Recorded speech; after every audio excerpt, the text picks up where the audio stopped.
Fala galera, vamos acompanhar aí a turma do Equipe F, trazendo as principais notícias do futebol e também analisando a derrota do Palmeiras para a LDU por 3-0 nesta quinta-feira. Vamos ver aí a opinião dos comentaristas sobre esse jogo. E segue muito forte. Vitor Birner, prazer imenso tê-lo na bancada. Confesso a você mesmo assim que adoraria ver a carinha de Oswaldo Pascoal hoje. Tudo bem, eu espero até segunda-feira, não há problema. A gente vai abrir um pouquinho a nossa câmera grua, para mostrar o Rafael Marques. Está no Rio de Janeiro e também, muito em breve, para a sua primeira participação. Ele está no centro do Rio de Janeiro, na frente da rodoviária do terminal Gentileza. Gentil como poucos, o nosso Rafael Marques vai mostrar gente saindo e chegando ao Rio de Janeiro, no Rio de Janeiro. Zé Elias, esse titular do programa, aqui ao meu lado, quem acompanhou o programa de ontem ou quem acompanhou as redes sociais pelo Brasil de ontem à noite para hoje, notou que num break nosso ontem, o Zé fez um comentário a respeito do Danilo, lateral, zagueiro do Flamengo. Esse comentário teve uma repercussão muito negativa entre os torcedores rubro-negros. O Zé tentou contato com o Danilo, ainda não conseguiu, vai seguir tentando, mas de qualquer maneira gostaria de iniciar o Equipe F dessa sexta-feira, se retratando com o atleta e com a instituição do Flamengo. Não é isso, Zé, meu amigo? Boa tarde, Plihal, boa tarde, Birner. Grande Rafa, boa tarde a todos que estão nos assistindo. Não, o que eu fiz ontem foi uma conversa que nós estávamos no intervalo e eu usei os exemplos que nós usamos no futebol, na bola, né? Em momento algum eu quis ofender o Danilo ou a torcida do Flamengo ou a própria instituição, né? Então deixar bem claro que foi para quem não está acostumado, realmente é um comentário inadequado, até soa muito ofensivo, mas como eu estava usando o termo, nós estávamos fora do ar e usei o termo da boleiragem do mundo do futebol, então peço desculpas ao Danilo, ele sabe dentro do mundo do futebol o que nós estávamos falando, não quis em momento algum ofender o Danilo, a pessoa Danilo, pelo contrário, eu sei quem pedir desculpas também à instituição Flamengo na pessoa do seu presidente do BAP, de novo, foi um comentário de futebol, em termos de futebol, em momento algum com o intuito de ofender a instituição Flamengo e aos torcedores também.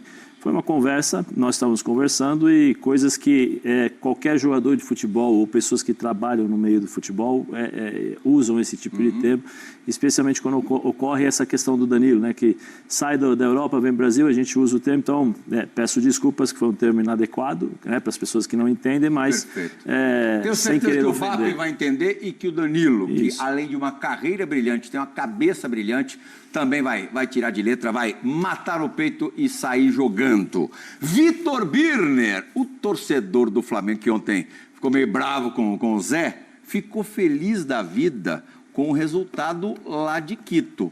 Ou não? Boa tarde ainda, meu amigo Vitor Birner. Boa tarde, Plihal, boa tarde, Zé, boa tarde, Rafa, boa tarde aos fãs do esporte. Eu acho que quem está tentando entender é o Abel.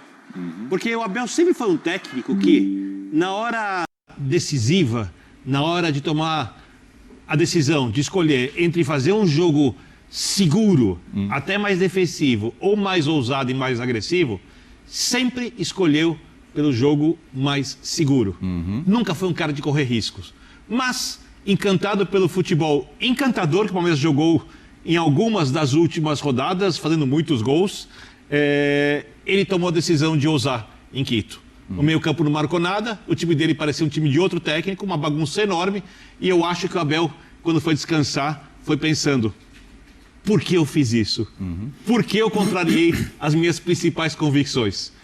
Mas ele vai ter que manter essas convicções do jogo de volta, que o Palmeiras precisa de, no mínimo, 3 gols. Rafael Marques, também iniciaremos a sua participação ligando rubro-negro e verde. Os dois times mais fortes hoje do futebol brasileiro, não à toa, andam dividindo as conquistas nas últimas temporadas e ponteiam o atual campeonato brasileiro. O Vitor Birner acabou de dizer que o Abel esqueceu um pouquinho das suas origens ou da sua filosofia mais conhecida. Não não seria também, Rafael Marques, porque mais do que nunca ele tem fartura de qualidade no elenco do Palmeiras, acabou querendo jogar um futebol diferente e quebrou a cara? Muito boa tarde. Boa tarde, Plihal. Um abração para você, para o Super Zé, para o Mestre Birner, para o Fã de Esporte conectado com a gente aqui no Equipe F. Sim, excesso de confiança, excesso de otimismo, muito conhecimento do potencial técnico do time num jogo no qual a técnica não era necessariamente a primeira valência a ser projetada, planejada para a partida em si. Eu sempre bato nessa tecla e parece uma coisa até cansativa, mas todo ano brasileiros jogam em Quito. 3 coisas são necessárias nesse momento para a gente pontuar. Primeira delas, Quito não é La Paz. A altitude de Quito não é um dano à biologia humana. Segundo aspecto, Quito é altitude considerável e, portanto, ela interfere na dinâmica do jogo. E de uns tempos para cá, os times brasileiros abdicaram de fazer treinamentos no local do jogo para poder ter aclimatação à velocidade da bola. E a terceira coisa, o Palmeiras foi sorte, porque ontem a sensação que eu tive vendo o jogo é que, depois dos 3-0, o time do Thiago Nunes sentou na vantagem. Chamou o Palmeiras, vem você para o meu campo, eu não quero mais, eu estou satisfeito com esse 3-0. E talvez tenha sido um erro, porque eu acho que a disputa, por incrível que pareça, como se trata do Palmeiras do Abel, ainda está em aberto, Plihal. Está em aberto, é evidente que está. Agora, Zé, a gente mesmo falou ontem que o Palmeiras, muito provavelmente, quebramos a cara, venceria lá e aqui. Lá não só perdeu, como perdeu com ampla vantagem da LDU, 3 gols de vantagem. Você acha que pode ter acontecido um pouquinho de... Você acha que o Palmeiras pode ter subestimado a LDU? Boa tarde agora, né? Boa tarde a todos. Não, eu não acho que subestimou, não. Eu acho que a LDU mostrou que tem qualidades. O Thiago surpreendeu o Palmeiras. Nós falamos aqui antes, ontem mesmo, que no jogo contra o São Paulo, a LDU não veio fazendo a marcação como fez ontem, né? A LDU deu a bola para o São Paulo e o São Paulo conseguiu jogar. Ontem não, ontem a LDU fez a marcação-pressão. Tem o lance, acho que se eu não me engano, o lance do segundo gol, que mostra claramente a superioridade numérica dentro do meio campo.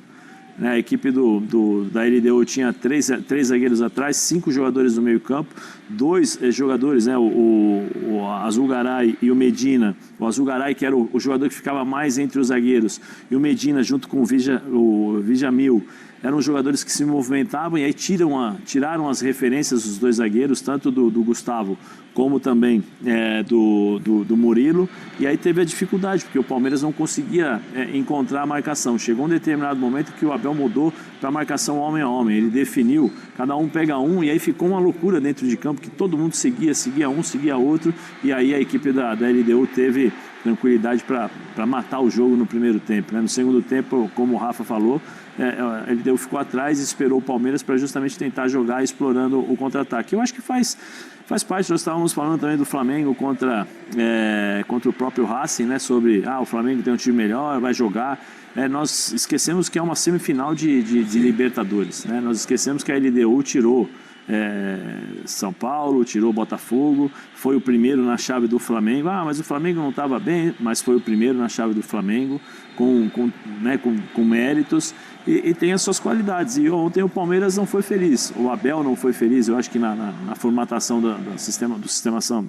dos sistemas, né, táticos durante os 90 minutos, e eu acho que isso acontece, faz parte. Nem sempre você vai acertar. Mais sistema ou mais característica dos jogadores que entraram? Eu acho que sistema de jogo. Porque o que acontece? Se eles jogam com o Aníbal, né, normalmente o Aníbal entra para fazer um terceiro zagueiro. Justificativa para a não utilização do Aníbal é que ele está com problema na panturrilha, né? Sim.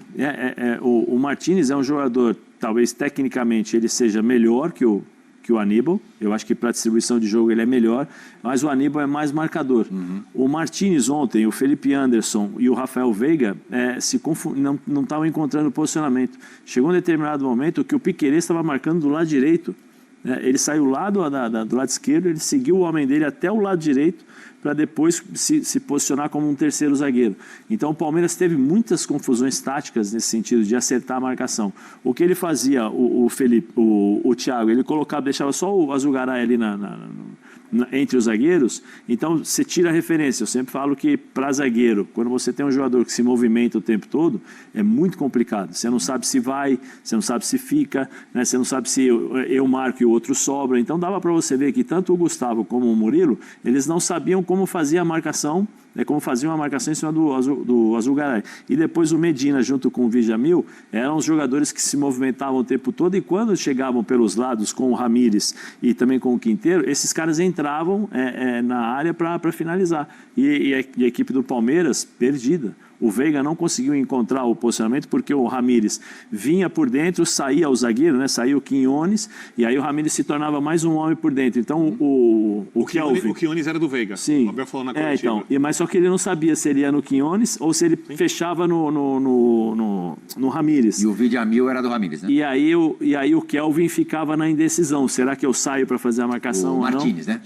Talvez, por exemplo, com o Aníbal, o Palmeiras pudesse igualar a sistemação, né? Você faz um espelho, 3-5-2, 3-5-2, e aí você diminui os espaços e consegue jogar. Mas isso faz parte, eu acho que é um erro, né?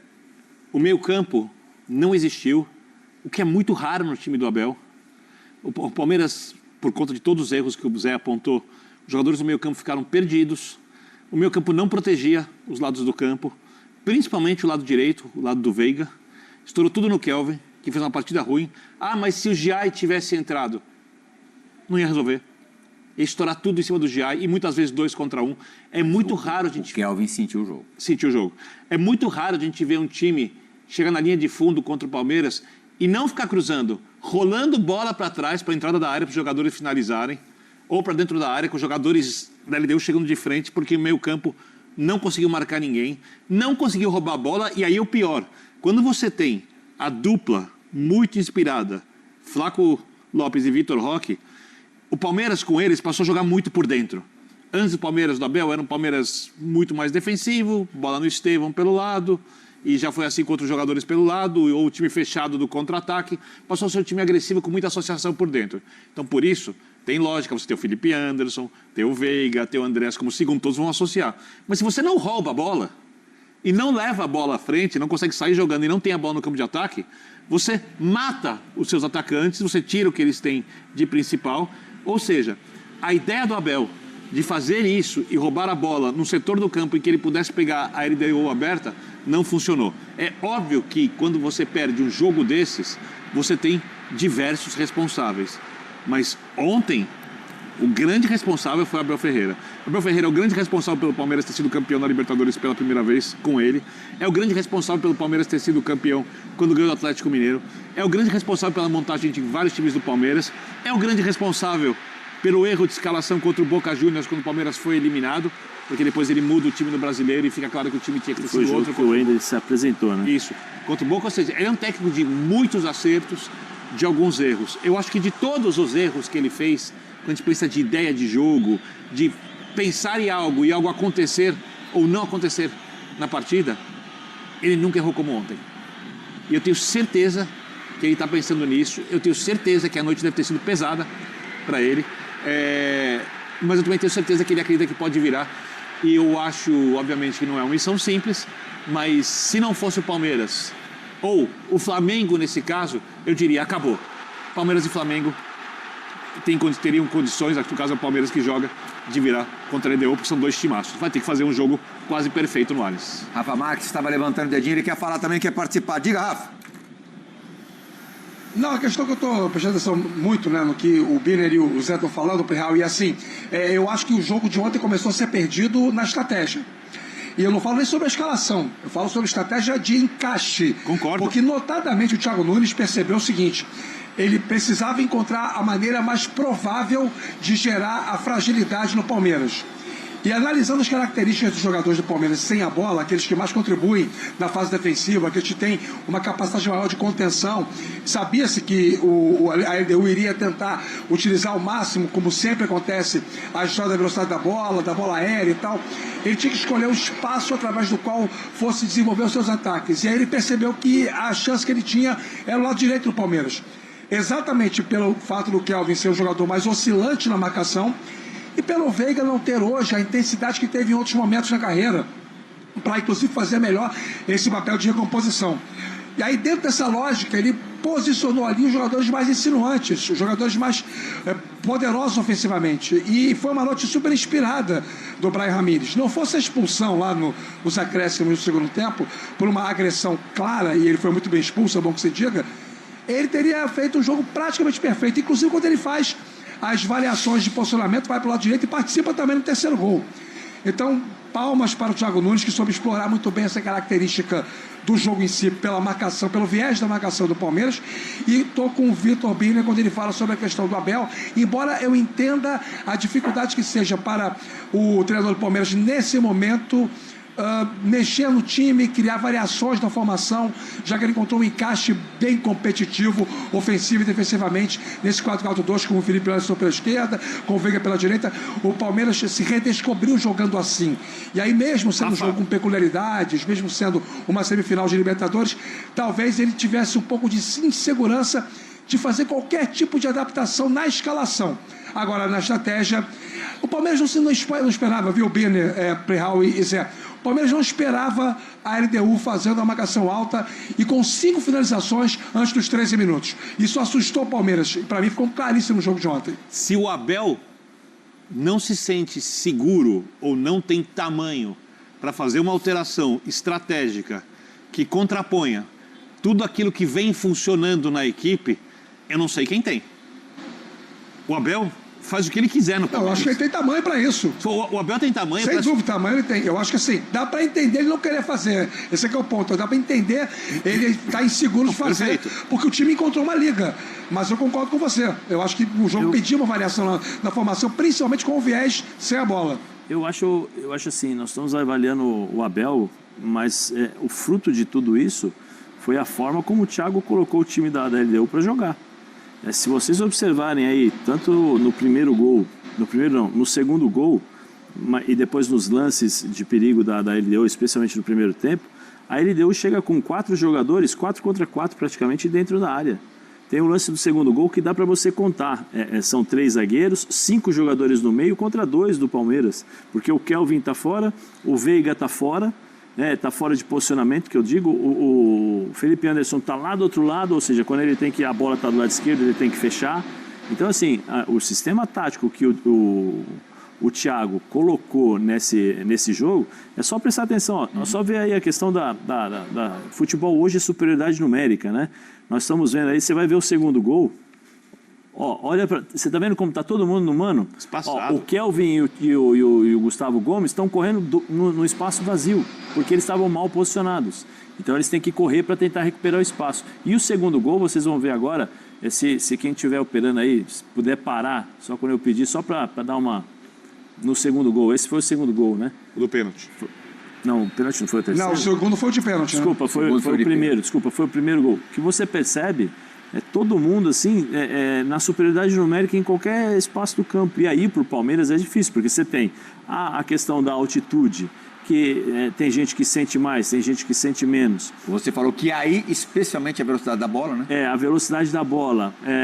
Volto a falar, o Rafa falou uma coisa também, eu falei aqui ontem, nós estávamos falando sobre isso, sobre a marcação-pressão da LDU, que ela não... esse é o terceiro gol, ó, presta atenção para vocês verem, ó, tudo no mano a mano, ó. E o time do Palmeiras correndo para recuperar a posição. E o Ramírez invertido, Zé. Isso. Tudo no mano a mano correndo para... Tá vendo? Então, assim, a estratégia feita pelo Thiago em cima do sistema do Palmeiras, um 4-4-2, com os 2 pés invertidos do lado do campo, eu acho que isso a gente tem que entender, que o Palmeiras teve dificuldades. Zé, você acha que o Thiago volta a se valorizar no mercado brasileiro depois dessa campanha pela LDU na Libertadores? Eu acho que não no mercado brasileiro. No mercado brasileiro eu acho difícil porque aqui no Brasil cria-se o rótulo fácil para os treinadores. Então não foi bem, fez isso, fez aquilo, não importa a dificuldade que ele passa, porque trabalhar no Brasil, ser treinador no Brasil é difícil. Nós estamos falando do Abel, de 5 anos, dos qual ele se tornou, para mim, o maior técnico da equipe do Palmeiras, e nós estamos questionando, e a imprensa, e se você pegar os comentários, aí é Abel, caramba, tal, né, xingamentos. Então, trabalhar no Brasil é difícil. Ele assumiu essa questão do Corinthians, que eu acho que ele não foi bem. Pediram para ele fazer um trabalho lá. Do Atlético Paranaense para o Corinthians, né? Pediram e aí tinha como missão limpar a área. Ele tinha isso daí, ele fez... Desligar 2 jogadores históricos do Corinthians, Ralf e Jadson. Sim. Isso poderia ter sido feito antes da chegada dele. Quer dizer, ele já chegou com esse desgaste. Sim. Com um elenco muito ruim do Corinthians à época. Sim. Um elenco com pouquíssima qualidade. E era para ele entra mudar naquela a chavinha, coisa, né? O Corinthians defensivo com o Thiago Nunes tem que ser um Corinthians que joga futebol, nós vamos mudar e tal. Ele não conseguiu fazer. Na pandemia... Quer dizer, não contou com a torcida, com a Neoquímica Arena cheia. Depois ele vai para o Grêmio, pós 5 anos de Renato Gaúcho. Sim. É claro que as escolhas da carreira de um treinador acabam determinando o sucesso ou insucesso. Acho que a administração de carreira de treinador é uma coisa muito importante. Foi com ele que o Luan veio para o Corinthians? Foi. Foi com ele? Foi. Isso pesou contra também, né? Mas... Ali, hoje a gente sabe da realidade do Luan. A época eu ainda... acho que o mercado está entreaberto para ele, viu, Cléo? Eu também acho. Me permita, eu acho que não está fechado, não. Eu acho que ele não volta para o Brasil para dirigir um dos clubes mais poderosos economicamente. Eles não pegariam o Flamengo numa eventual, quase impossível no momento, saída do Felipe Luiz, o mesmo vale para o Palmeiras do Abel, para o próprio Botafogo, que ainda é um clube com potencial de investimento, para um Cruzeiro.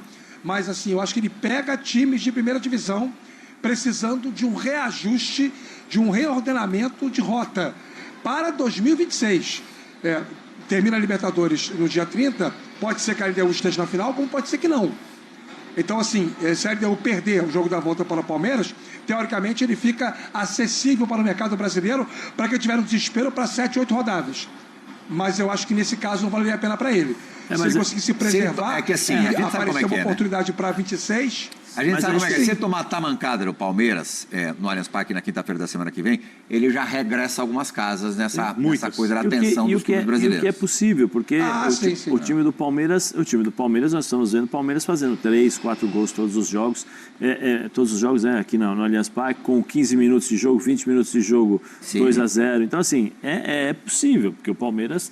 E é difícil... Eu acho que ele tem uma virtude. Errar 2 vezes. A exploração de mercados pouquíssimo explorados por treinadores brasileiros na América do Sul. O cara teve peito e encarou vários desafios. Já foi para o Peru, para a Bolívia. Chile. Vamos ouvir o Thiago, que ele, na entrevista coletiva, numa das respostas foi por viagem, né? E com a viagem e jogo na altitude. Eu daria uma de professor Vanderlei Luxemburgo.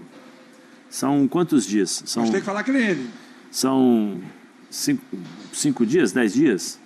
Vamos... Entre o primeiro jogo contra a LDU e o segundo? Agora, chegaram hoje. O Palmeiras chegou hoje. Né? Vai jogar domingo contra o Cruzeiro em casa e depois vai jogar contra a LDU em casa. Nós estamos falando sobre recuperação de jogadores. Porque é isso que nós estamos falando aqui. Joga, não joga, pode perder e tal. Vem cá, pessoal. O Abel, aquele negócio do pacto, né? O Abel falou, não, eu acredito no trabalho. Mas ele negou, né? Qualquer pacto. Negou, tal, não, mas... Aliás, ele não entendeu nada. Ele não entendeu o que era, né? Eu acho.